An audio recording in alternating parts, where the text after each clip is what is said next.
Graça e paz, amém? Esse amém ficou tão fraco. Parece que estamos ainda com sono, né? Estamos com sono não, né? Graça e paz, amém? Isso. Nós somos jovens, somos fortes, vitoriosos e temos que mostrar a nossa alegria, porque a alegria do Senhor é a nossa... Isso aí. A alegria do Senhor é a nossa força. Estaremos falando sobre crescimento espiritual nesta manhã. Nós, como de costume, estaremos dividindo o nosso estudo em duas partes. E vocês não entenderão a primeira se não participarem da segunda. Tá? Então a segunda é a continuação da primeira e a primeira faz parte da segunda, ou seja, então, estão interligadas.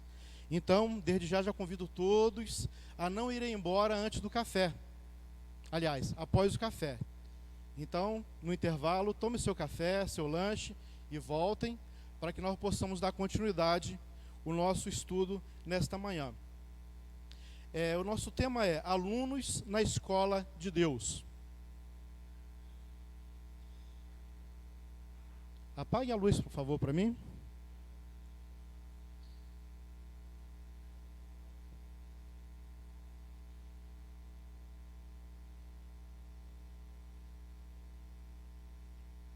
Todos nós necessitamos de crescimento. Isso é algo natural. Quando nós nascemos em Cristo, nós nascemos, é a primeira etapa, tomamos a decisão em relação a Cristo, recebemos Ele como nosso Senhor, nosso Salvador. Nós logo em seguida nos decidimos pelo batismo, nos batizamos e a nossa vida cristã é como se fosse uma escada com muitos degraus. E a cada dia nós vamos passando de degrau em degrau para chegarmos a um determinado objetivo. Que objetivo é esse? O nosso alvo é Cristo. O nosso alvo é Cristo. Qual é o nosso alvo? Só esse lado respondeu, e lá de lá não responderam não, hein? Ô Gerivaldo, teu grupo tá fraco aí, Gerivaldo, vamos falar alto aí. Qual é o nosso alvo? Nosso alvo é Cristo. E se o nosso alvo é Cristo, nós temos que tentar o tempo todo, alcançar esse alvo, esse objetivo. Imagina uma planta. Eu até trouxe algumas fotos, mas não foi possível colocar, estamos sem internet aqui, não deu para colocar. Imagina uma plantinha, antes dela ser uma planta, ela é primeiramente uma semente, uma pequena semente. E quando ela é lançada na terra, se nós tivéssemos tempos para observarmos, nós íamos ver que a cada dia ela ia crescer um pouquinho, ia estar um pouquinho diferente. A cada dia um pouquinho diferente. A cada dia um pouquinho diferente, ou seja, ela vai crescendo, crescendo, crescendo. Mas existe diferença entre plantas e plantas. Por exemplo, o bambu, dizem que se a gente ficar olhando, a gente consegue ver ele crescendo, porque o crescimento do bambu é muito rápido. Quem conhece, já viu o broto de bambu? Quem conhece aí? Bambuzal?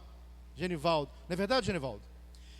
O crescimento do bambu é tão rápido, que se nós olharmos, ficarmos observando, a gente consegue ver aquele broto crescer, e cresce rapidamente. Uma criança, ela precisa se alimentar para que ela possa ter um crescimento sadio.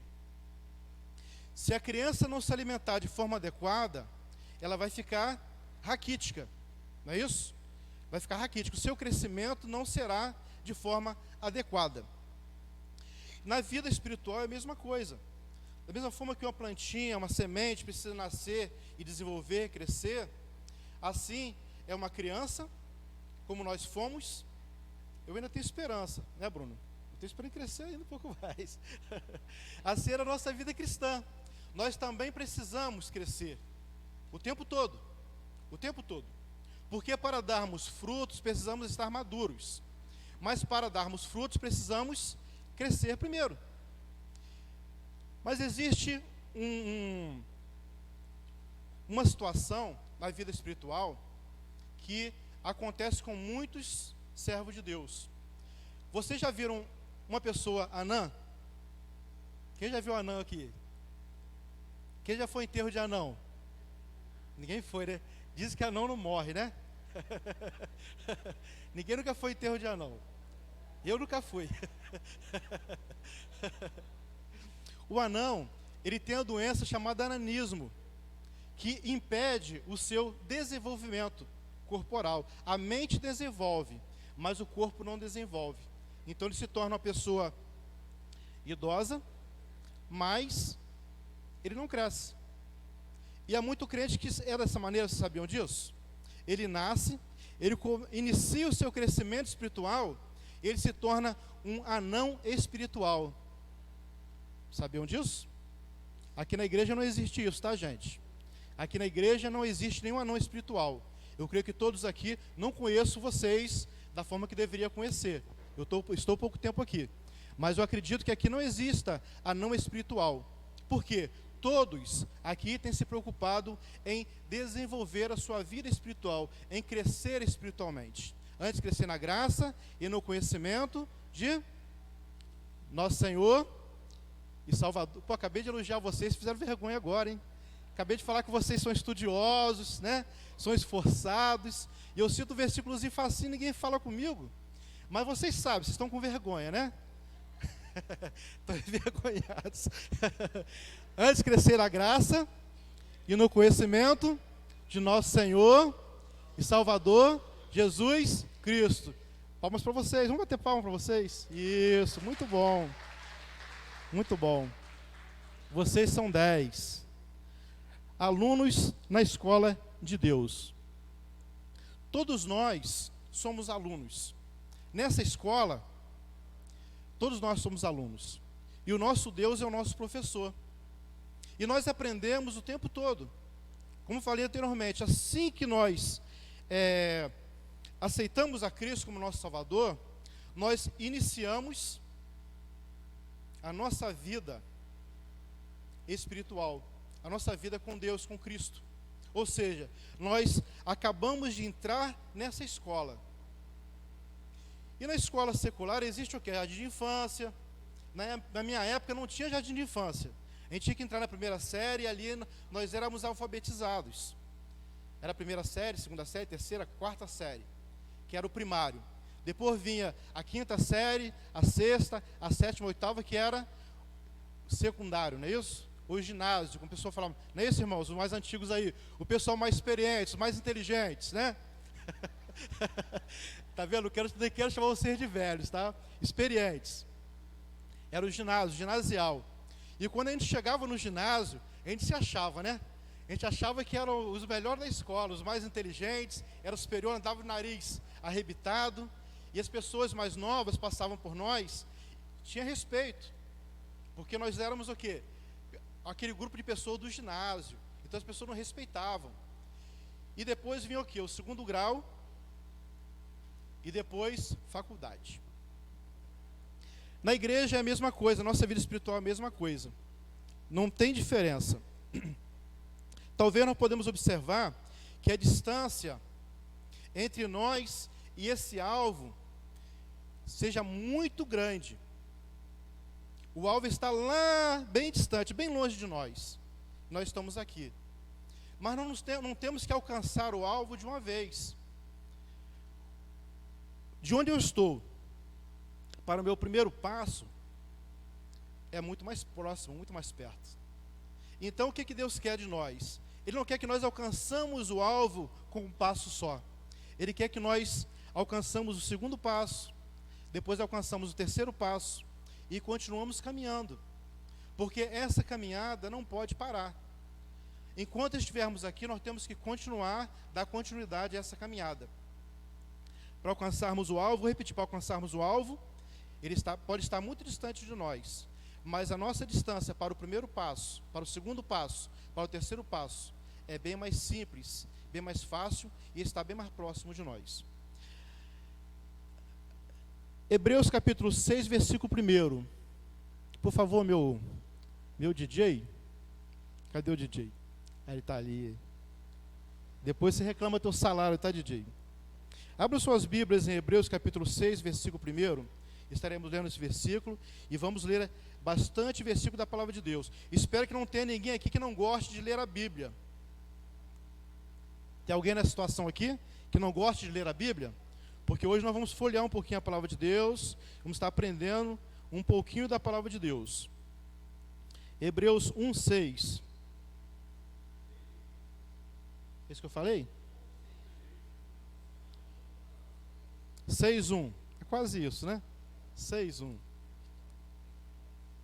Diz o seguinte: pelo que deixando os ensinos elementares da doutrina de Cristo, prossigamos para a perfeição, não lançando de novo o fundamento do arrependimento de obras mortas e da fé em Deus. Eu sei que a tradução de alguns é diferente, eu tenho a tradução aqui, eu gostaria de ler para vocês, que vai dar um pouco mais de ênfase àquilo que nós queremos. Diz o seguinte: em vez disso, avancemos para outras coisas e nos tornemos amadurecidos no nosso entendimento, tal como devem ser os cristãos fortes. Avancemos para o amadurecimento. Eu creio que todos nós desejamos ser maduros. Todos nós desejamos. Existe o crente neófito, o crente novo, o crente que começou agora, o que está iniciando a sua carreira na vida cristã, e existe o crente que tem um pouco mais de conhecimento. Não é dizer que ele sabe tudo, nós nunca sabemos tudo. A cada vez que estudamos a palavra de Deus, nós compreendemos que menos nós sabemos. Ou seja, nós precisamos estudar sempre, o tempo todo, a cada dia, aprendermos e continuarmos aprendendo. Mas existe o cristão que pode ser chamado de cristão maduro. É aquele cristão, aquele servo de Deus, que podemos dizer assim, tem experiência para contar. Se você pegar um jovem, um garoto, um adolescente, você vai conversar com ele sobre muitas coisas da nossa atualidade. Mas ele de repente não vai ter experiência para te ensinar na sua vida cristã, ou na sua vida lá fora mesmo, na sua família, ensinar no ensino dos seus filhos. Por quê? Ele não tem experiência. E a idade nada mais é do que acúmulo de experiência. Se você tem 20 anos, você tem 20 anos de experiência. Se você tem 30, 40, 50 anos, você tem isso de experiência. E quanto mais idade você tem, mais experiência você tem. Concordam comigo? Concordo ou discordo? Hã? Um de cada vez? Há controvérsias, tá? Há controvérsias. Vamos ler ainda Filipenses capítulo 3, versículo 12 a 18. Filipenses capítulo 3, 12 a 18.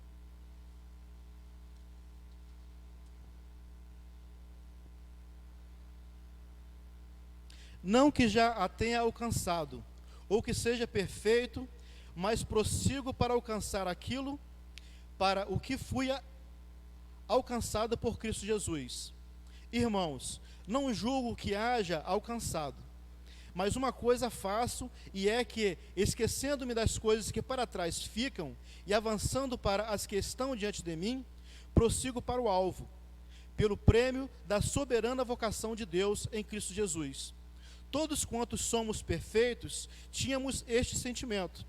E se pensais de outra maneira, também Deus vô-lo revelará. Mas andemos segundo o que já alcançamos. Irmãos, sede meus imitadores e observai os que andam segundo o exemplo que tendes em nós. Pois muitos há, dos quais muitas vezes vos disse, e agora novamente digo, chorando, que são inimigos da cruz de Cristo. Eu gostaria de destacar aqui o versículo 14, que já falamos sobre ele, e vamos repetir. Prossigo para o alvo, pelo prêmio da soberana vocação de Deus em Cristo Jesus. Esse prosseguir para o alvo, quer dizer, é dar continuidade àquilo que você está fazendo. Prosseguir. Ninguém prossegue sem ter iniciado, concorda comigo? Você tem que iniciar alguma coisa para dar continuidade àquilo. Ou seja, você está andando no caminho, você está aprendendo, você está se aperfeiçoando e você prossegue aprendendo, andando no caminho e se aperfeiçoando. É assim a nossa vida cristã. Quando o texto fala aqui, aqueles que desistem, é os que olham para trás, desanimam e desistem. Amados, o servir a Deus, o fazer parte das coisas espirituais, das coisas divinas, é tão maravilhoso, que é quase difícil pensar que alguém possa desistir disso. Mas há pessoas que ainda desistem. Eu trabalhei na casa de uma senhora, em Maricá, em Piratininga, uma vez, alguns anos atrás. E essa senhora, ela era crente batista. Mas antes de ser crente batista, ela era espírita. E ela largou o espiritismo, foi para o cristianismo, ficou, se não me engano, 10 anos na igreja batista, e depois ela desistiu da sua fé. Ela desistiu, ela desanimou, voltou para o espiritismo. E disse o seguinte para mim: olha, sabe por que eu parei? Sabe por que eu desisti? Porque nada dava certo na minha vida. Antes eu tinha tudo. E quando entrei para a igreja, ela falando, eu comecei a perder as coisas que eu tinha. E quando eu voltei para o espiritismo, eu ganhei tudo de novo. Fácil de entender, né? Isso aí é matéria do Enem, todo mundo acerta, né? Todo mundo acerta. Satanás, ele serve de bandeja aqueles que querem comer em sua bandeja, em seu prato. E quando as pessoas vêm para Cristo, o que acontece? Ele tira aquilo que ele deu, ele tira, porque na realidade você não tem. Aquilo que ele te deu é algo falso, é algo passageiro, momentâneo. Ele simplesmente tira a bandeja de você, e quando você volta, ele põe a bandeja de novo. A pessoa é escrava de Satanás, mas não percebe. Ele é escravo, mas ele não percebe que é escravo. Ele está com a bola de ferro acorrentada, com a corrente presa ao seu calcanhar. Ele consegue sair para trabalhar, ele consegue ir para a igreja, ele consegue fazer tudo em sua vida, mas ele não deixa de ser escravo de Satanás. Ele está preso àquela corrente e não consegue se soltar.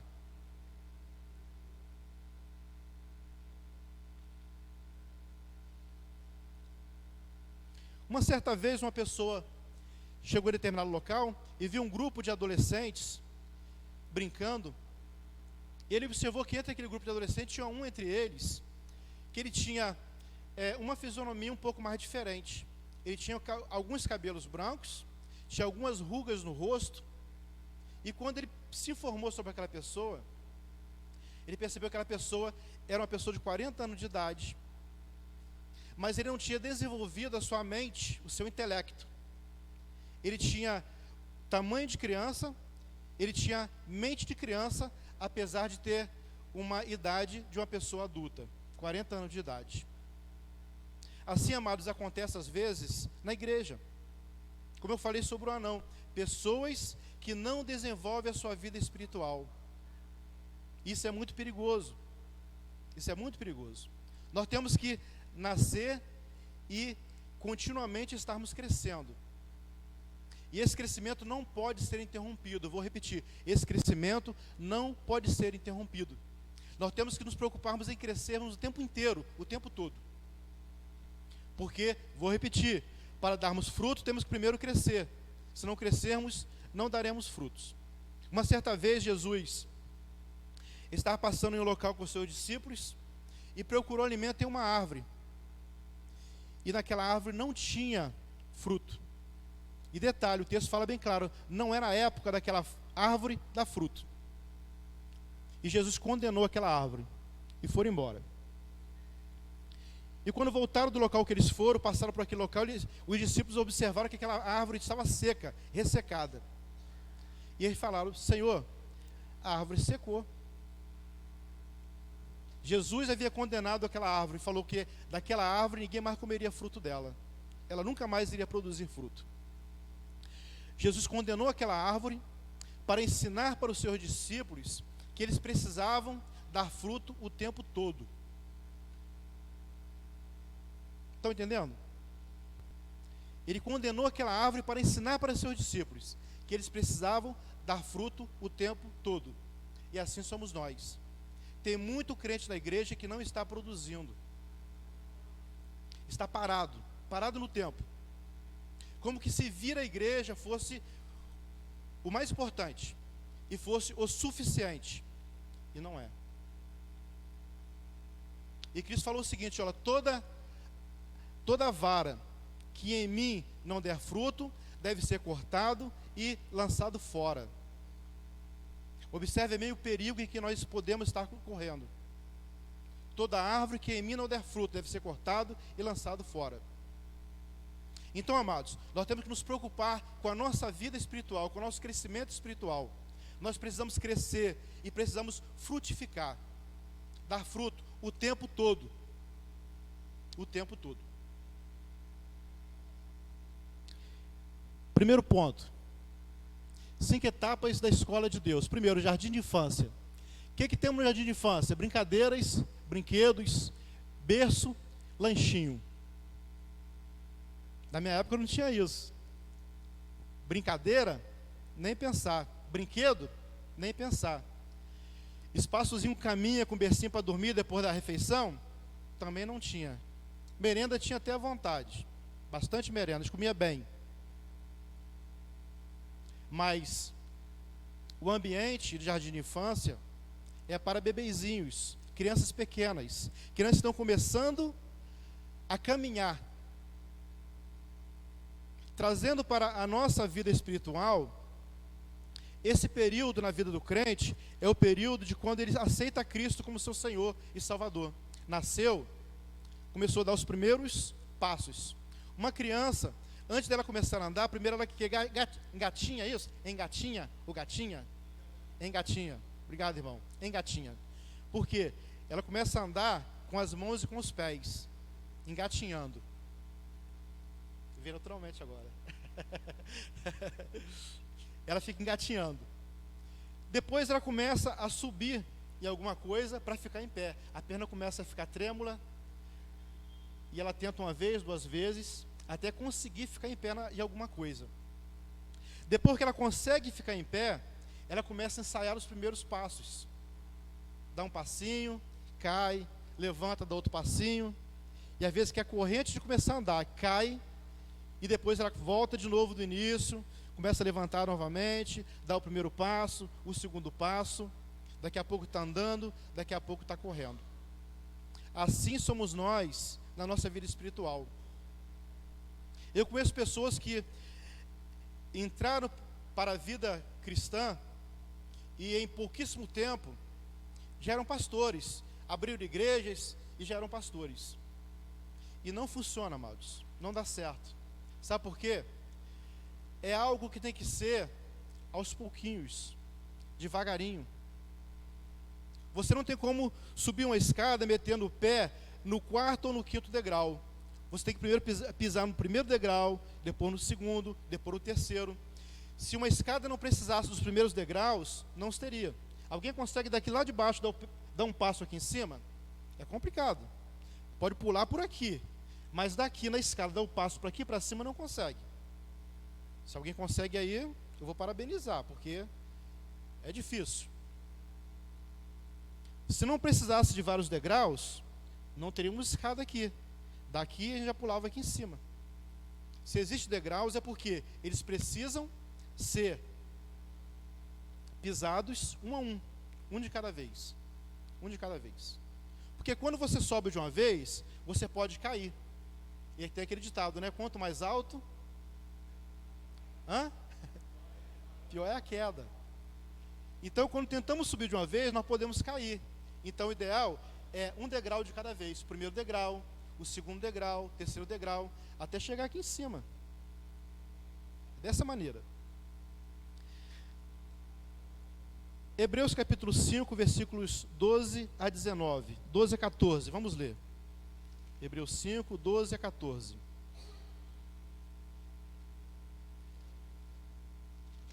Eu estou sem o microfone aqui que coloca aqui na cabeça, eu fico todo enrolado aqui para procurar versículo.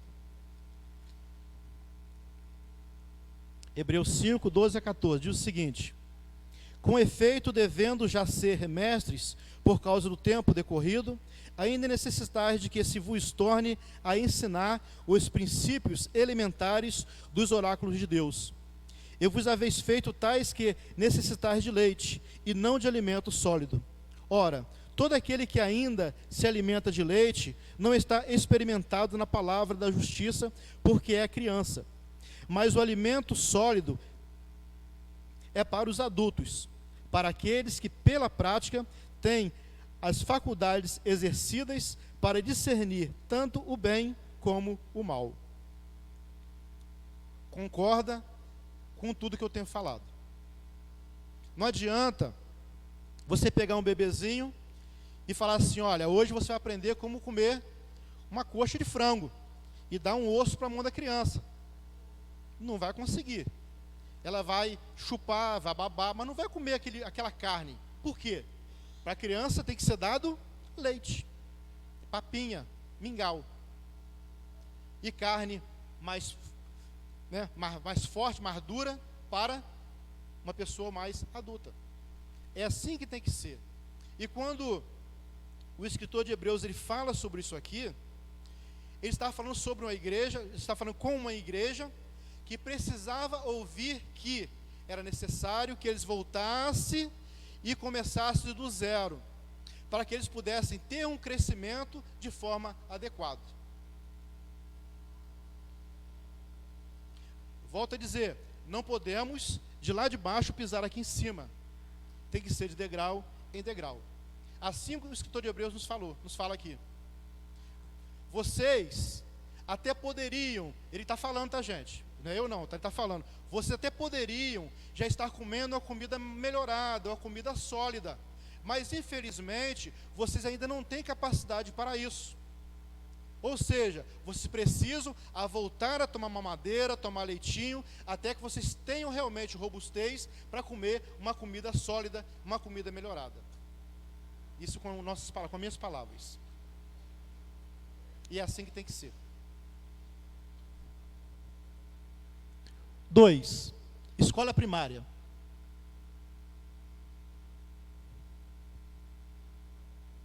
Tá o que não está ali que eu preciso aqui.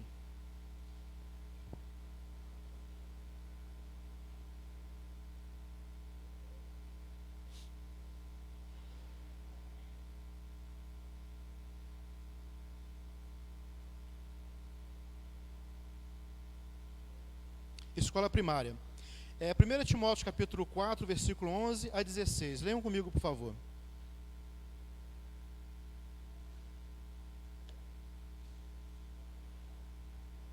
Primeira Timóteo 4, versículos 11 a 16.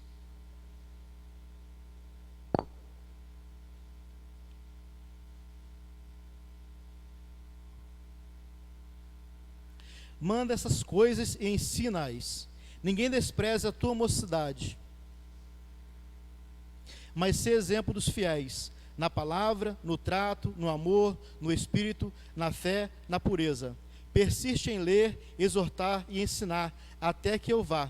Não desprezes o dom que há em ti, o qual te foi dado por profecia, com a imposição das mãos do presbitério. Medita estas coisas, ocupa-te nelas, para que o teu progresso seja manifesto a todos. Tem cuidado de ti mesmo e da doutrina. Persevera nestas coisas, porque fazendo isso te salvarás tanto a ti mesmo, como aos que te ouvem. O apóstolo Paulo, ele foi o professor de Timóteo. Ou seja, Timóteo era aluno do apóstolo Paulo. E tanto a primeira carta como a segunda carta do apóstolo Paulo a Timóteo, se vocês observarem, se nós formos observar, vamos ver que são ensinamentos. Ele está ensinando para ele tudo o que ele deve fazer para que ele possa desenvolver na sua vida espiritual. Se você deseja crescer de forma sadia e agradável na sua vida espiritual, leiam a carta de 1 e 2 Timóteo. São ensinamentos de um professor para seu aluno. Só que de forma diferente, porque o apóstolo Paulo, ele não só tratou Timóteo como seu aluno, mas Timóteo era como se fosse seu filho na fé. Então a forma com que ele falava com ele era uma forma diferenciada. Então, amados, nós vamos tirar muita coisa importante nesse texto, dá para ver todo o capítulo todo esse livro, essa carta do apóstolo Paulo a Timóteo. Isso é importantíssimo. Na escola primária, nós começamos o quê? A aprender alguns ensinamentos um pouco mais difíceis, podemos assim dizer. Um pouco mais difícil. Quando a criança sai do jardim da infância e passa para a primeira série, ela começa a ter um ensino um pouco mais difícil. Por quê? Ela necessita de um aprendizado um pouco mais para a idade dela, um pouco mais difícil. E isso a cada ano em nossas vidas. Na primeira série é uma coisa, na segunda é outra coisa. Cada ano é uma novidade, cada ano é uma coisa diferente. Por quê? Nós precisamos sempre estar aprendendo e estar dando continuidade ao nosso aprendizado.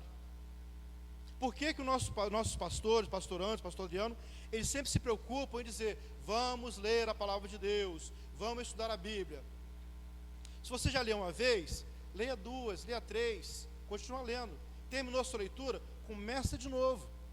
Ou seja, isto deve ser uma constância na nossa vida.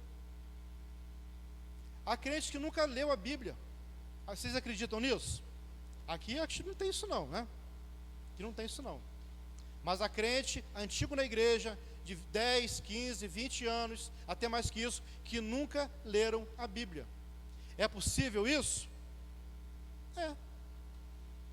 É possível, infelizmente.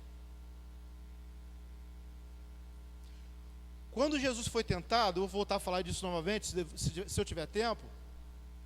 O que ele usou para afugentar o inimigo foi o quê? O conhecimento que ele tinha da palavra de Deus. Ele tinha um conhecimento, e ele colocou as palavras naquele momento certo, para que pudesse afugentar o inimigo. A função do Espírito Santo de Deus é além de nos convencer do juízo, da justiça de Deus, do nosso pecado, é também nos fazer lembrar de todas as coisas. Agora, como ele vai nos fazer lembrar de algo que nós nunca lemos? É difícil, né? Para você lembrar, tem que ter lido. Senão você não vai lembrar nunca. O diácono Gil estava falando aqui ainda há pouco a respeito do trabalho de evangelismo que fizeram no cemitério, né? Dia 2 de novembro. Eu fiz isso durante muitos anos. Muitos anos. E uma certa vez, eu mais um irmão comigo, tivemos que discutir com um padre. O padre começou a conversar com a gente e começou a impor os seus pensamentos, e nós tivemos que nos defender. Eu e outro irmão que estava comigo. Aí eu pergunto: e se nós não conhecêssemos a Bíblia? Aí me desculpa, padre, tá? Você conhece mais que eu vou embora. Com certeza, o padre conhecia mais que nós. Com certeza. O período de estudo deles para se formarem padre, se eu não me engano, são 8 a 10 anos de estudo. Eles têm muito conhecimento. Mas nós tínhamos algo que eles não tinham, que era o Espírito Santo de Deus na nossa vida. E nós conseguimos conversar, não me lembro o período, o tempo, mas com certeza passou de 1 hora. Mas não demos chance para ele se colocar sobre ou contra a palavra de Deus, contra aquilo que nós acreditamos. Haverá situações em que você estará sozinho, só você, e você não terá a oportunidade de abrir a Bíblia para procurar texto algum, e você vai ter que usar o seu conhecimento, e você será testado. E se você não tiver conhecimento, você poderá não ser aprovado nesse teste. É algo realmente de muita necessidade na vida do crente, do servo de Deus. Nós precisamos nos preocupar com a nossa vida espiritual, com o nosso crescimento espiritual. Ninguém cresce espiritualmente somente cantando, tá? Não estou falando para vocês do ministério de louvor não, tá? Estou falando para mim, estou falando para a igreja. Ninguém cresce espiritualmente somente cantando. Eu já acompanhei muitos ministérios de louvor, de algumas igrejas por onde passei. Já participei de ministério de louvor. E o grupo da igreja, o ministério da igreja que mais é atacado é o ministério de louvor da igreja. Estou mentindo? Que mais é atacado. Então, amados, não dê chance para o azar. Não deixe que o inimigo pegue vocês de surpresa. Se preparem. Nós temos que nos preparar diariamente, o tempo todo, a cada dia. Porque se a situação vier e não avisa, não nos avisa, poderemos ser pegos de surpresa.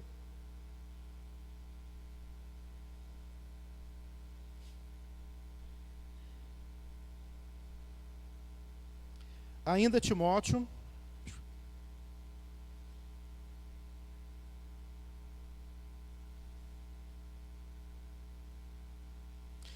capítulo 1 Timóteo capítulo 6, versículo 20 e 21.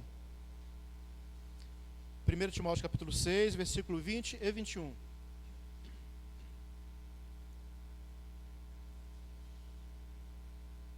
Ó Timóteo, guarda o depósito que te foi confiado, evitando as conversas vãs e profanas, e as oposições da falsamente chamada ciência, a qual, professando-a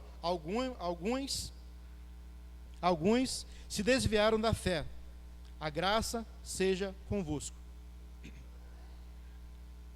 Guarda o depósito. Que depósito é esse? Quem poderia me dizer?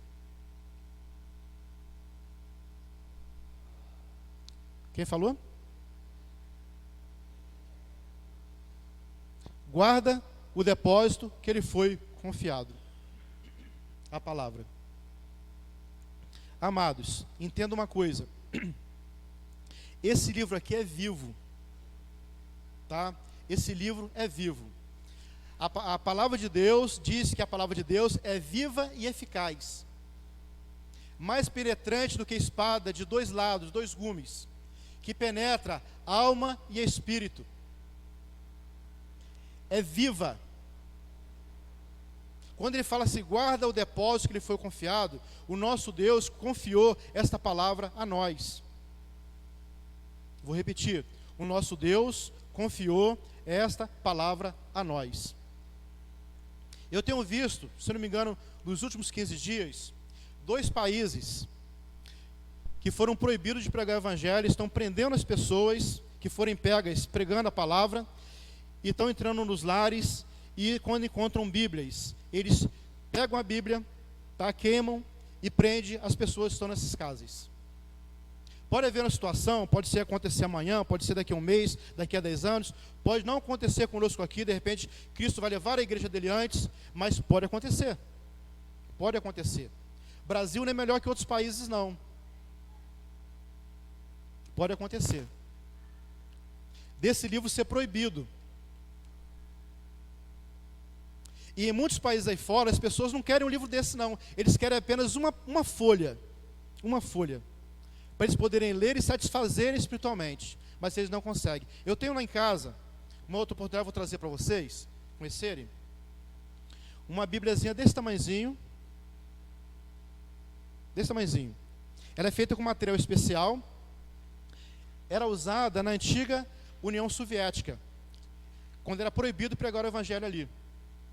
Se a mulher estivesse, a dona de casa estivesse fazendo seu arroz, sua comida lá, ela podia pegar aquela Bíblia, jogar dentro da panela, cozinhar a tua comida, depois ela pegava, lavava e continuava normalmente. Poderia colocar, jogar dentro do poço para esconder com água, poderia jogar dentro da panela com água fervendo, material especial, caríssimo esse material. Eu ganhei de um missionário da União Soviética que veio aqui no Brasil e trouxe para mim uma Bíblia dessa. Na próxima oportunidade que eu tiver aqui, eu prometo, Cid, me ajuda a lembrar, vou trazer essa Bíblia para vocês conhecerem.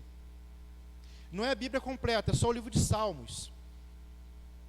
E eles brigavam, eles davam a vida por esse livro.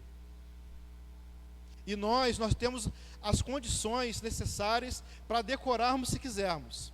E nós não o fazemos. Estamos perdendo a oportunidade.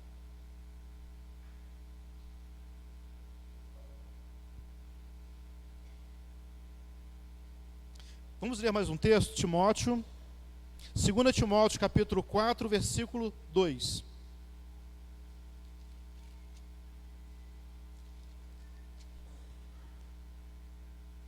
Prega a palavra, insta, a tempo e fora de tempo, admoesta, repreende, exorta com toda longanimidade e ensino.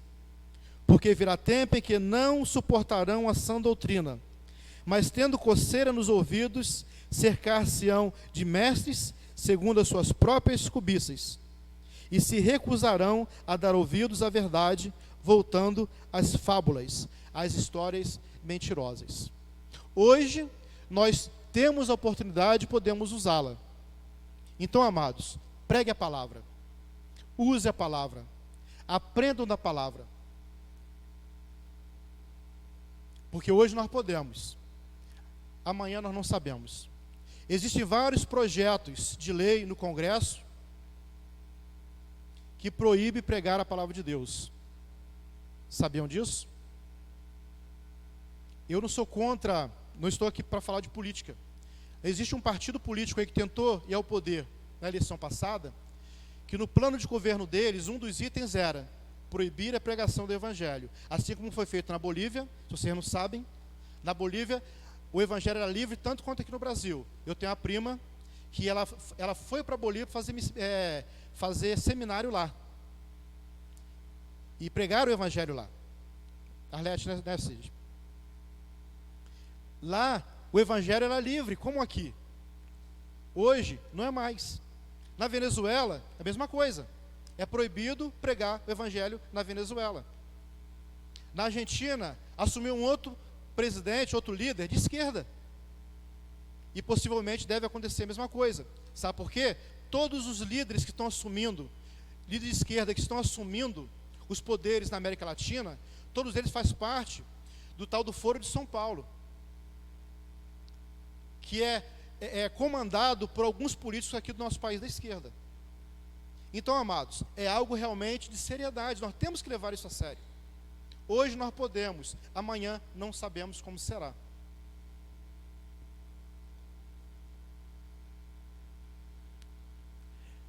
Escola secundária.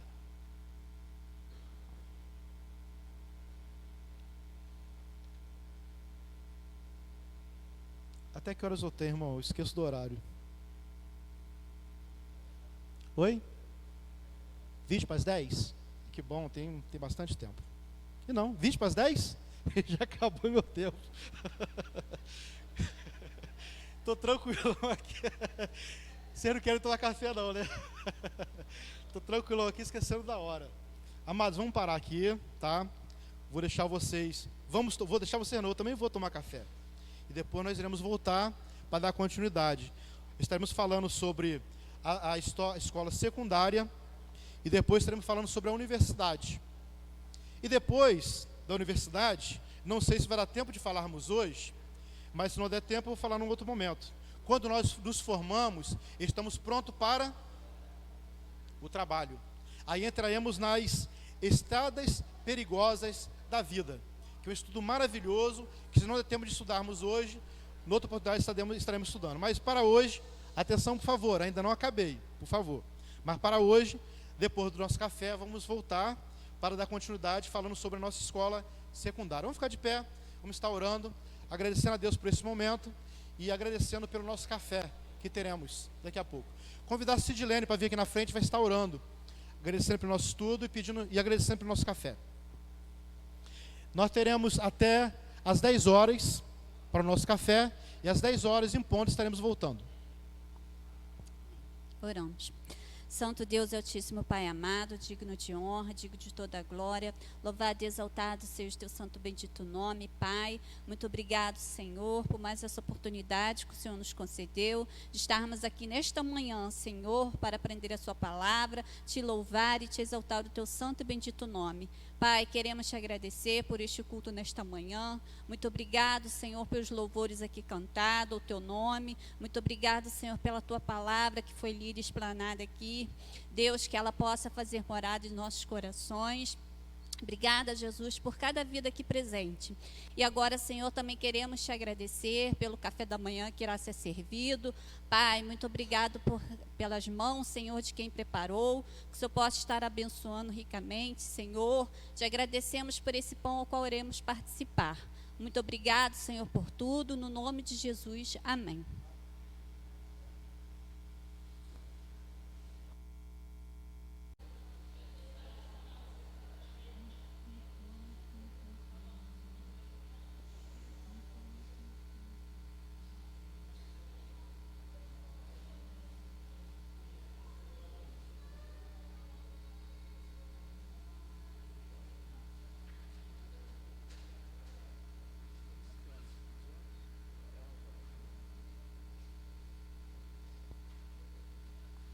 Amados, já passamos pelo jardim de infância, escola primária e chegamos na escola secundária. Na minha época, a escola secundária era o período de 5ª a 8ª série, 2º grau. Hoje acho que me ajuda aí, hoje como é que é? É 5º ano ou 9º ano, não é isso? Fala, pode falar. Hã? É isso mesmo? 6º ano até o 9º ano, né? Na minha época, obrigado. Na minha época, mas como é que usa isso aqui, irmão?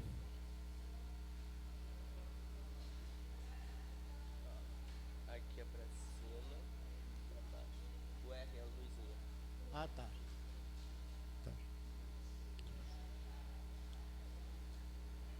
E quando nós terminamos o primário e passamos para a escola secundária, o que se entende é o seguinte: os jovens que estão na escola secundária, se espera deles um palavreado diferente, a forma deles falarem, a forma deles se expressarem, a forma deles se comportarem, tudo muda. Por quê? Não são mais crianças, são alguns adolescentes, alguns já jovens, né? Então, o que se espera deles é pessoas com um pouquinho de capacidade de entendimento e compreensão melhor do que na série que ele estava anterior. A princípio é isso, né? Comportamento. Quando eu cheguei na faculdade, eu achei muito estranho, porque quando eu estava no 2º grau, a gente, igual eu fiz aqui, esperei todo mundo entrar, todo mundo sentar, todo mundo parar de falar para eu iniciar a aula. Isso até no 2º grau é assim. Na faculdade é diferente. O professor entra e começa a dar matéria. Começa a jogar matéria. Se você entrar, se você pegou matéria, se você entendeu, aprendeu, não interessa para ele. Ele está fazendo a parte dele. Por quê? O nível intelectual, o grau de entendimento, de compreensão, é um pouco mais elevado. Eu, por exemplo, não gosto de estar falando aqui com alguém falando isso. Eu ver alguém falando, eu não sei chamar a atenção. Eu não vou chamar a tua atenção, mas eu vou parar de falar. No 2º grau, na escola secundária, é mais ou menos assim. Mas tem professores que mesmo assim gostam de estar chamando atenção, estar brigando. Calem a boca, eu quero começar minha aula. É desse jeito. Tem professor que é chato, né? Chato. É difícil de aturar. Mas é o que eu falei anteriormente. A ideia é que as pessoas, quando chegam na escola secundária, ele tenha um intelecto, um nível de compreensão bem mais elevado. Eu quando terminei o meu 2º grau, eu tinha 17 anos, eu já trabalhava de carteira assinada e já pensava em comprar já um terreno para fazer uma casa para mim. Eu pensava dessa maneira. Quando eu me casei com a Cid, ela casou comigo no mesmo dia, nós dois juntinhos, um com o outro. Eu já tinha meu terreno pago, já tinha minha casa pronta, não moramos de aluguel, não moramos na casa de ninguém. Nós vamos morar no que é nosso. Isso com 24 anos de idade. Mas quando eu comecei a fazer minha casa, comprei meu terreno para começar a fazer minha casa, eu tinha 17 para 18 anos. Eu pensava dessa maneira. Hoje em dia o jovem pensa o seguinte: eu quero ter carro, eu quero ter moto. Não é isso que pensam, né? Eu falo isso porque não estou inventando, não. Alguns jovens, de vez em quando conversam comigo aqui, eles falam isso. Pô, meu sonho é ter um carro, meu sonho é ter moto, não sei o quê. E pensam dessa maneira. Aí vão casar, aí vai morar em cima da moto com a mulher, né, com a esposa. Em cima do carro, dentro do carro. Por quê? Não se preocuparam em comprar um espaçozinho para ele para fazer uma casa. Ou juntar um dinheiro para comprar uma casa pronta. Pensam diferente. Eu sempre pensei como pessoas além da minha idade. Muitos me chamavam de velho. Quando eu estava no quartel, sempre quando eu ia na cantina, eu não gostava de cantina no quartel. Não gostava. Quando me chamavam para ir na cantina, eu já falava, ó, não tenho dinheiro. Por quê? Eu estava juntando dinheiro para fazer minha casa. E tinha alguns que só queriam gastar. Gastavam, todo dia que pegava, gastavam. Alguns iam para farra, para bagunça, final de semana, né? Para prostíbulos, isso que mais tinha lá. E quando estava na época da gente sair, depois de 5 anos lá dentro, eu vi alguns chorando, dizendo, poxa, eu fiquei 5 anos aqui e vou sair com a mão na frente e outra atrás. Eu falei, pois eu não. Eu vou sair com o meu terreno, 2 terrenos pagos. Eu tinha um terreno pago lá em Santa Isabel, perto onde eu morava e onde nós moramos até hoje. E tinha outro terreno comprado no condomínio residencial Monjolos, e já pago também. Eu falei, pois eu não. Eu tenho 2 terrenos comprados e já estou com a minha casa pronta.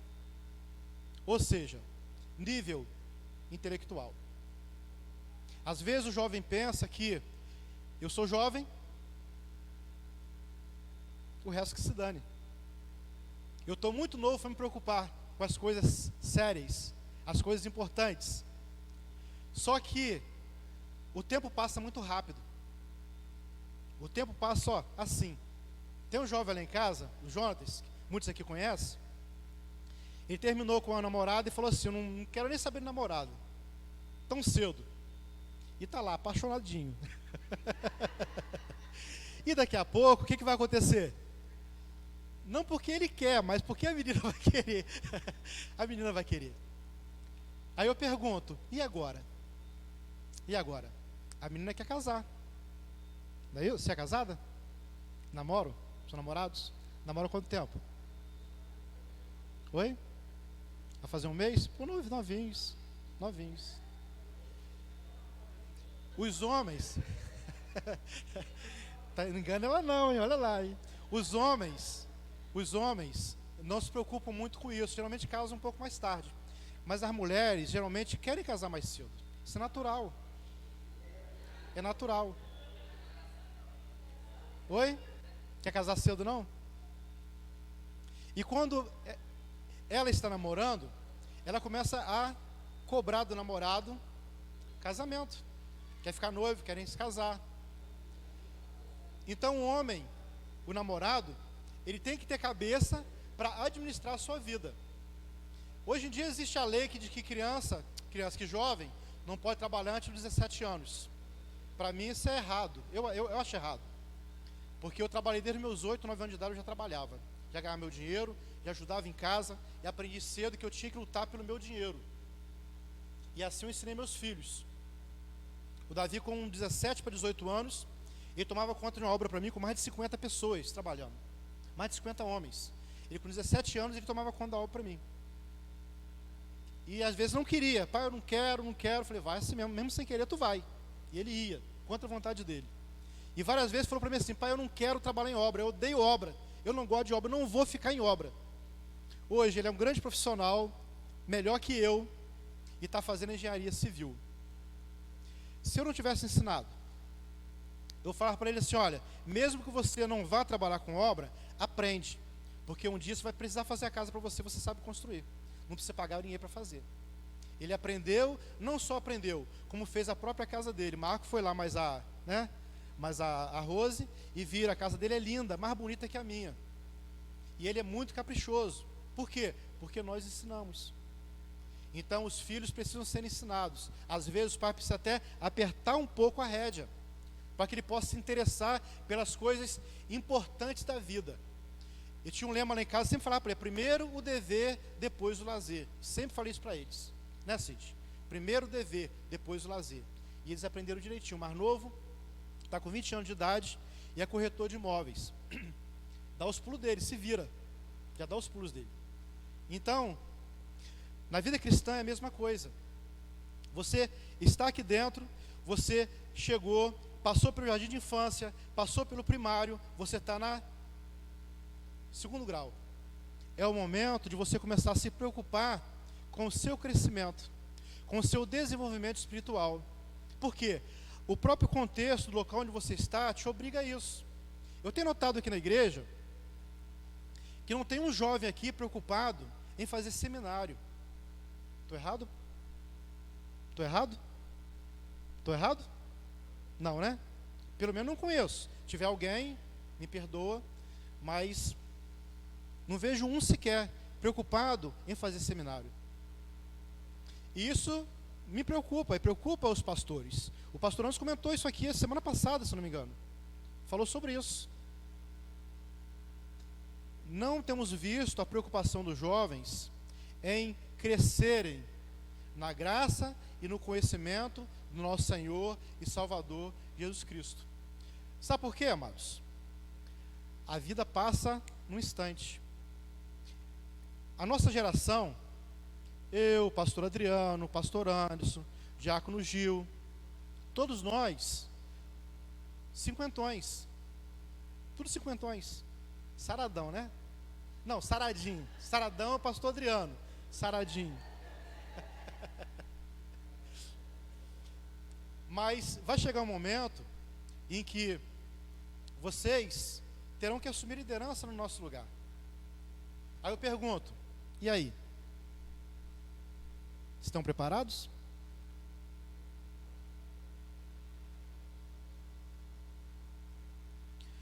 Qual tem sido a tua preocupação com a igreja, com a sua igreja? Vocês preferem ser comandados por um jovem que venha lá de fora, para dar ordem para vocês, mandar em vocês, comandar vocês? Ou vocês preferem se levantarem e assumir a posição de vocês como jovens crentes, que têm que se preocupar em aprender a palavra de Deus, em estudarem e começarem a ensinar? Eu aprendi o seguinte, discípulo gera discípulo. Eu tinha um professor no seminário que ele sempre falava isso, discípulo gera discípulo. Ele repetia isso o tempo todo, o discípulo gera discípulo, o discípulo precisa fazer discípulo, o discípulo precisa gerar discípulo. Ele repetia, e eu aprendi. Eu aprendi que eu tenho que me preocupar em gerar discípulo. E cada um de nós temos que nos preocupar com isso, em gerar discípulos. E os jovens precisam entender que vocês também precisam gerar discípulos. Porque vai chegar um momento em que essa geração não vai estar mais aqui. E vocês terão que assumir. Mas para assumirem, terão que estarem preparados. Ninguém assume a liderança de uma igreja sem preparo. Para nós ensinarmos, nós temos que primeiramente aprender. Ninguém ensina o que não sabe. Então, a escola secundária é um passo a mais na vida cristã, onde é necessário você começar a pensar não mais como uma criança, nem como um adolescente, e a ver nem como um jovem, mas como um adulto. Ah, mas eu sou muito novo para ser adulto. Não estou falando da sua vida secular, eu estou falando da sua vida espiritual. Com 15 anos de idade, eu era professor de escola dominical dos jovens da igreja. 15 anos de idade. Aí você vai dizer assim, nossa, mas é possível? É possível sim. Eu já tinha lido a Bíblia 2 vezes. 15 anos de idade. É possível sim. Basta querer e basta se esforçar. E consegue. Então, o que acontece? Os nossos jovens estão muito acomodados aqui na igreja, em relação ao conhecimento da palavra de Deus, tá? Em relação ao crescimento espiritual. E volto a dizer, ninguém cresce espiritualmente cantando. Ninguém cresce espiritualmente cantando. Cantar é muito bom, legal, dançar também é bom, legal. Mas para você crescer espiritualmente, você precisa se dedicar ao conhecimento, ao estudo da palavra. Para que no futuro tenhamos pastores e pastoras, não só aqui na igreja, mas para mandar para as congregações que a igreja terá no futuro. Porque a ideia da nossa igreja aqui não é termos somente esse espaço aqui. É começarmos a formarmos outros grupos, congregações. E vai mandar quem para lá? Vai botar anúncio no jornal? Contratamos pessoas para assumir a congregação. Não é assim que funciona. Não é assim que funciona. Então, peço a vocês, revejam teus conceitos. Revejam teus conceitos. Vamos para a palavra de Deus.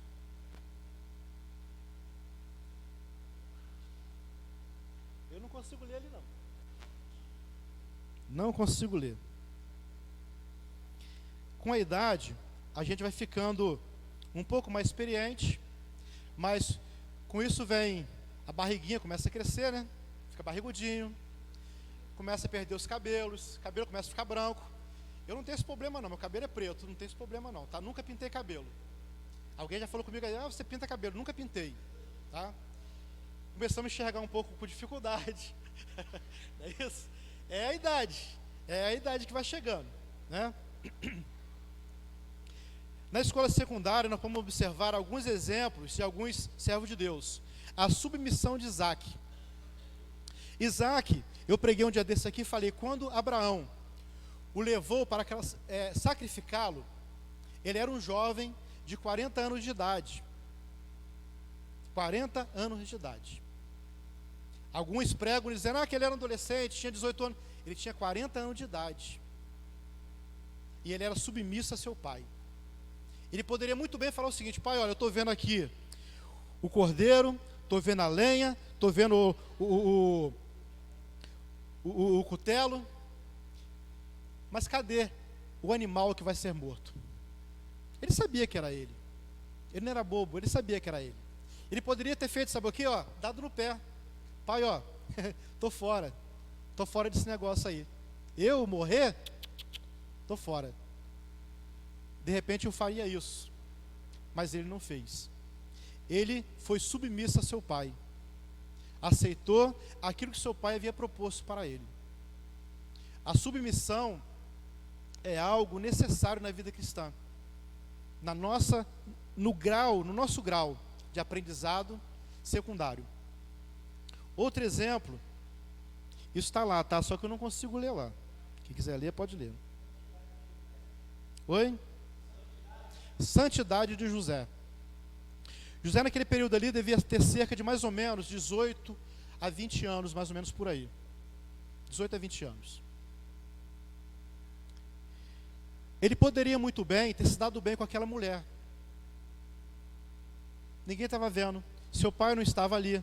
A sua mãe não estava ali. Ninguém estava vendo. Estava ele e aquela mulher. Mulher rica, né? Não sei se era bonita, mas era rica, era cheirosa. Ele poderia ter se aproveitado daquela situação. Mas sabe o que ele fez? Ele preferiu manter firme a sua conduta diante de Deus. A escolha que ele fez mudou todo o processo de sua vida. Deus enviou José para o Egito com um propósito. Ele foi para preparar o caminho para todo o povo de Israel. Deus havia determinado para Abraão, falou: Abraão, toda a sua geração irá para o Egito, será escravo, mas depois de muito tempo serão libertados e voltarão para a sua terra. Na profecia que Deus tinha dado para Abraão. Deus sabia de tudo que iria acontecer. Como Deus hoje sabe de tudo que vai acontecer. Ele sabe do nosso hoje à tarde, Ele sabe do nosso amanhã, Ele sabe do nosso daqui a 5 anos, Ele sabe do nosso daqui a 10, 20, 30 anos. Mas sabe o que acontece? Deus, mesmo sabendo o que vai acontecer, Ele não interfere em nossas escolhas. A escolha é nossa. Cada um de nós somos livres para escolhermos, mas escravos das consequências dessas escolhas. E José, ele soube escolher. Escolheu o certo. Ele preferiu fugir daquela situação. Porque pouco tempo depois, a partir daquele momento que ele saiu dali, ele foi preso, passou um grande período da sua vida na masmorra, na prisão, mas depois ele saiu da masmorra, saiu da prisão e foi levado para o trono, onde ele passou a ser o segundo no Egito. Olha o que Deus faz. Deus é maravilhoso. Ele passou a ser a pessoa mais importante do Egito depois de Faraó. Por quê? O nosso Deus, Ele nos dá condições para fazermos o melhor para Ele. Agora a escolha é nossa. Você quer fazer? Você quer fazer? A escolha é nossa. Nós que escolhemos o que queremos. Terceiro,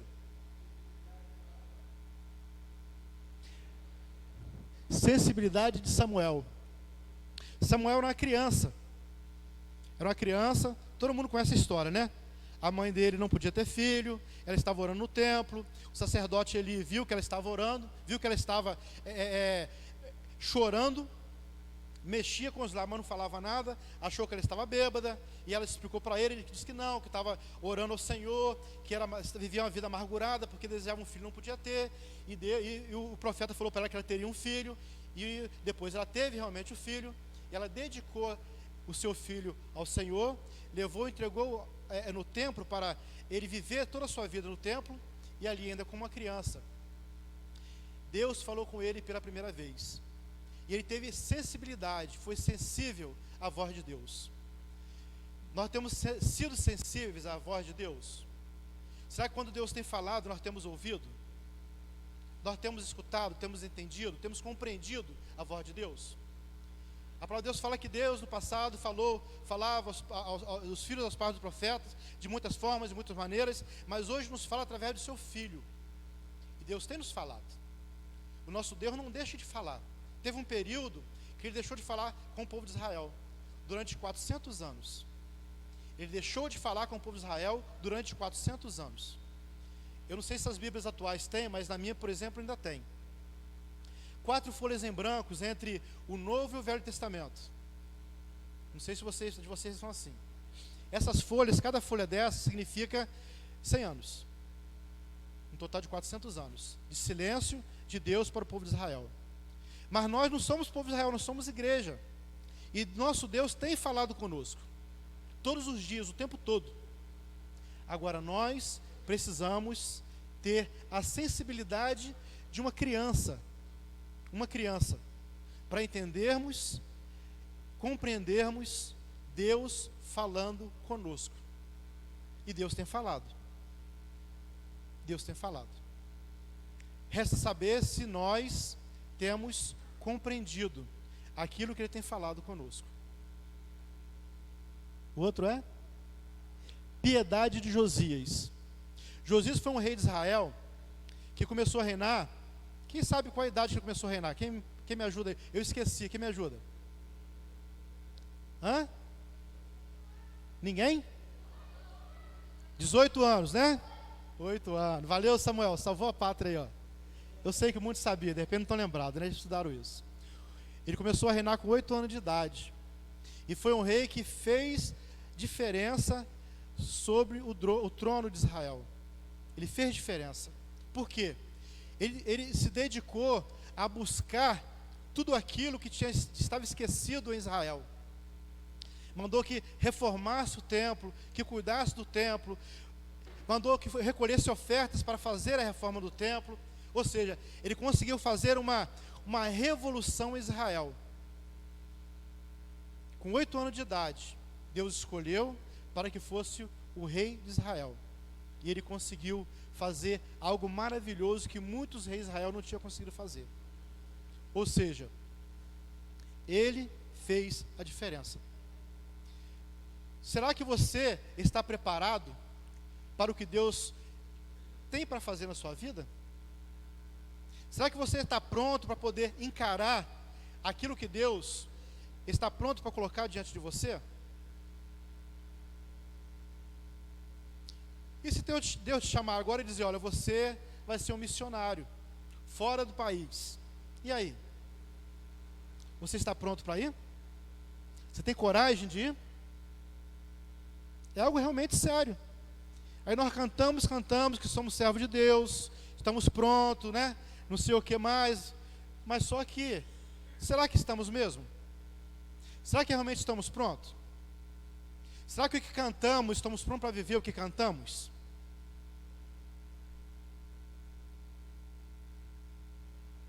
E por último, a constância de Daniel. Daniel, Misael, Ananias e Azarias, 4 jovens, com cerca de mais ou menos 18 anos de idade, foram tirados do seu país, levados como cativo para uma terra bem longe de onde eles moravam. E quando chegaram lá, eles foram escolhidos para ser príncipes ali. Foram escolhidos para ser pessoas que iriam representar o trono da Babilônia, dentro e fora da Babilônia. Mas antes, esses jovens foram colocados à prova. Eles foram colocados numa escola, que durante um período eles fizeram uma faculdade ali na Babilônia. Eles foram preparados para que pudessem assumir aquela responsabilidade. E o primeiro teste que eles tiveram foi o seguinte: foi colocado diante deles uma mesa farta, rica, linda, maravilhosa, de tudo quanto é coisa boa que tinha ali na Babilônia. E quando nós nos colocamos diante de uma mesa farta, uma mesa linda, com muita comida, A gente fica preocupado, né? O que eu vou comer primeiro? O que eu vou comer primeiro? Eles não tinham essa preocupação. Eles sabiam que tudo aquilo que estava naquela mesa, antes de ser levado ali, era entregado para os deuses da Babilônia. Era colocado diante dos pés dos deuses da Babilônia, para depois ser oferecido para eles. Comida macrobiótica. Existe hoje, inclusive no Rio de Janeiro, alguns restaurantes de comida macrobiótica, onde existe no local, antes de ser levado para o salão para servir, uma estátua. Essa comida é colocada diante dessa estátua e depois é servida. Muita gente não sabe disso, mas isso acontece. E eles sabiam disso. E eles falaram: não, não queremos. Preferimos legumes e água. Que teste, né? Legumes e água. Daniel, mesmo depois que o povo de Israel voltou para a sua terra, para Israel, ele não voltou. Ele escolheu permanecer na Babilônia. Ele ficou ali até a sua morte. Ele não voltou para Israel. Ele permaneceu ali. Mas uma coisa é certa: Daniel, mesmo fora de sua casa, mesmo longe de sua família, como escravo, ele se manteve firme diante do Senhor. Ontem aprendemos na base, as crianças aprenderam lá com a irmã Marielle, que Daniel orava 3 vezes ao dia. E a menininha lá veio me contar depois: tio, eu aprendi que Daniel tem que orar, com Daniel que a gente tem que orar 3 vezes ao dia. Eu digo o seguinte: nós não podemos seguir o exemplo de Daniel. Eu falei isso para ela. Nós não podemos seguir o exemplo de Daniel. Daniel orava 3 vezes ao dia. Nós temos que orar o tempo todo.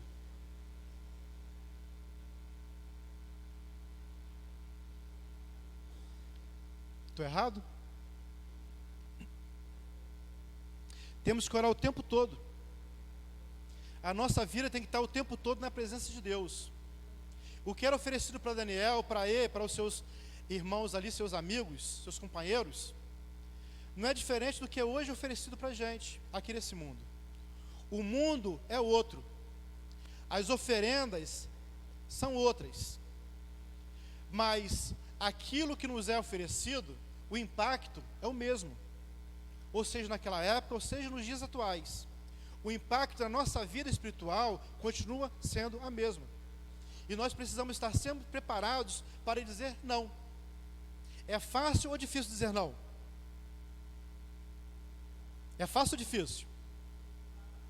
Oi? Quem falou? Nel. Só Nel que fala, gente. Só Nel que fala. É fácil ou difícil dizer não? Hã? É difícil? É fácil? É fácil ou difícil?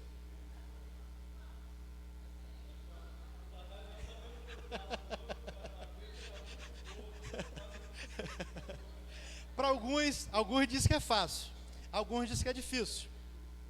Para alguns pode ser fácil. Para outros pode ser difícil. Depende de cada um.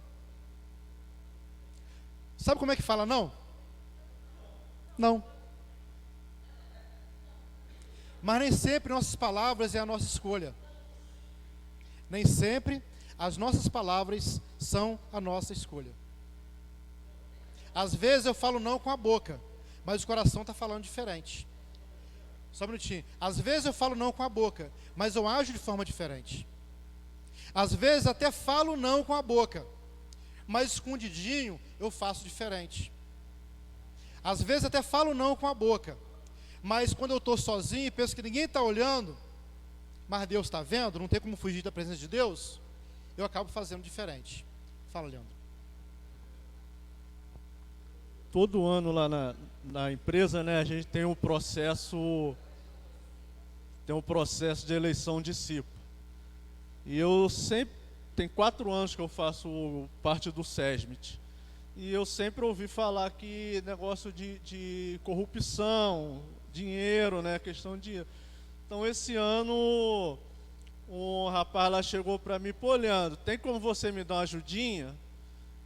Falei, não estou entendendo a sua ajudinha. Porque eu sempre ouvi falar que tinha um jeitinho aí da gente entrar na CIPA, porque a pessoa que entra na CIPA ganha 2 anos de estabilidade, né? Ele Leandro, sabe como é que é, né? Aquele negocinho. Aí eu tava tomando café, aí eu falei assim, pô, cara, ó, café eu já tenho.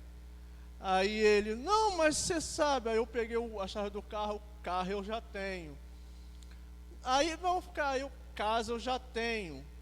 Aí ele, mais um dinheiro. Eu falei, meu amigo, sinto muito, mas eu não me vendo. Aí passou um tempo depois, eu fiquei sabendo, os outros técnicos, pô, vou fazer um churrasco lá na minha casa, você vai? Eu falei, vou. Só que um outro técnico abriu a boca e falou que o churrasco que ele estava fazendo era justamente do dinheiro que ele tinha recebido. Quando eu saí dali, eu saí com o coração apertado, aí eu fico sempre ali, paro antes de vir para cá, para em frente à igreja, né? Fiquei em espírito de oração, peguei o telefone, liguei para ele e falei assim, ó, eu não vou para esse churrasco. Ele, mas por que, Leandro? Eu falei, da onde veio esse dinheiro? Ah, não, porque o cara me deu de boa vontade. Eu falei, e você aceitou de boa vontade um troço que é corrupção, cara. Isso é corrupção. Entendeu? Então eu falo que às vezes a pessoa fala, é fácil, mas aí se o cara chegar lá e te dá R$1.000, R$2.000, R$5.000, R$10.000, porque ele ganha 5.000 e tem 2 anos de estabilidade. Então é o que eu falo, às vezes não é tão fácil você falar não, entendeu? Depende do que vai ser oferecido para você. Você vai ter que brigar, pô, eu ia para um churrasco, estava tudo pronto, carne pronta, refrigerante, tudo pronto lá. Falei, ó, cara, não dá não, filho, para mim não dá não, entendeu? Amados, não é fácil dizer não. Eu não sou diferente de vocês, todos nós, o tempo todo, é nos oferecido uma mesa farta. Mas nós precisamos ser fortes para dizer não. Eu vou citar um acontecimento, algo que aconteceu comigo, a minha esposa que testemunha. Eu estava estudando, eu tinha 38 anos de idade, e uma mulher com 19 anos começou a dar em cima de mim.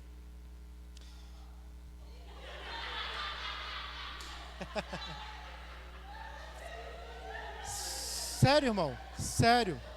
Parece mentira, mas é verdade. Parece mentira, mas é verdade. Eu estava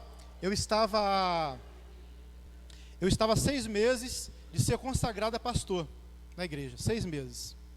Essa mulher, ela tinha 19 anos, tinha uma filha solteira, e não era feia, não era linda. Era linda essa menina. E perturbava, e eu sempre falando não, falando que era casado. A perturbação era tanta que as pessoas na própria sala de aula chamavam a atenção dela, fulana, ele é casado, não está vendo que não quer nada contigo? E ela continuava perturbando, eu com 38 anos de idade, e ela com 19. Cismou que eu tinha que ir na casa dela para conhecer a avó dela. Eu falei, não quero conhecer a tua avó. Não quero conhecer a tua avó. E um dia eu levei as fotos da minha família, da minha esposa, com meus filhos, para mostrar a classe, comprovar que eu era casado, porque minha palavra não estava adiantando. E eles pegaram o álbum com foto, começaram a ver, e quando foi para a mesa dela para ela olhar, ela abriu, viu a foto da Cid, de frente, fechou e não quis ver as fotos. E continuou a perseguição. Foi fácil dizer não? Não foi fácil dizer não. Sabe o que eu fiz? Eu levei a Cid lá na escola. Aqui, Bruno. Eu levei ela lá na escola. Estou mentindo, Cid? Você conheceu a menina? Era feia? Era bonita. Então, amados, não é fácil dizer não. Tá? Não é fácil dizer não. Além da situação, teve muitas outras. E todas as situações que houveram, eu cheguei para ela e contei para ela. Eu falei para ela. De repente, vocês estão começando a namorar agora, ou de repente outros que estão já casados e novos no casamento, de repente não sabe o que é isso. De repente não consegue compreender o que é isso. Mas nós temos 28 anos de casados. 28 anos. E eu acredito que tanto eu fui tentado, como ela também já foi tentada. Mas dizer não é fácil, é difícil. Agora, quando nós temos a nossa vida na mão do Senhor, estamos preocupados em ler a palavra de Deus e na oração, nós conseguimos forças em Deus e conseguimos falar não para as tentações que a mesa que é colocada diante de nós. Eu vou parar por aqui, o tempo já acabou, não dá para começar outra parte, que eu vou começar e não vou terminar. Então vou terminar aqui, numa outra oportunidade, se houver, eu vou falar sobre a nossa faculdade na vida espiritual. Vamos ficar de pé, vamos estar orando.